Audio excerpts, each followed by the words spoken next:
Ils m'ont dit « C'est impossible », mais je suis revenue du fond de l'océan.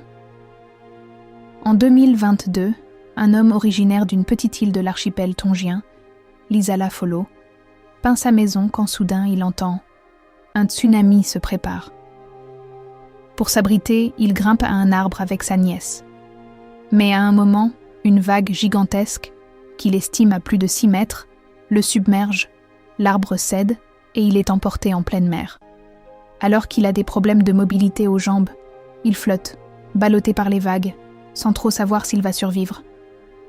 Il entend les appels de son fils depuis la terre ferme, mais n'ose pas répondre pour ne pas le pousser à sauter à l'eau. J'ai pensé, si je réponds, il viendra. On souffrira tous les deux. Je m'accroche à la vie, dit-il.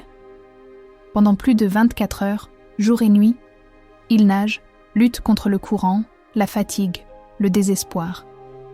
Finalement, il atteint une île voisine, puis marche jusqu'à la route la plus proche. Un conducteur s'arrête, le trouve.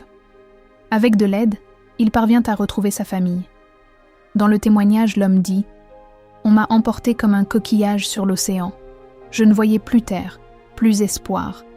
Mais je me suis dit « Mes enfants comptent sur moi, je dois tenir. » Ce sont ses propres mots, la peur, l'incertitude, mais aussi la volonté de survie, l'amour pour sa famille, ce qui l'a poussé à rester vivant.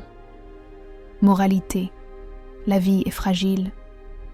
Un instant peut tout changer, mais l'espoir, l'amour et la détermination peuvent pousser à survivre même dans les pires moments.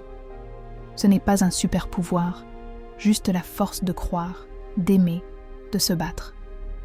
Si cette histoire t'a bouleversé, abonne-toi à ma chaîne YouTube et mon TikTok pour découvrir d'autres témoignages vrais, inspirants et forts.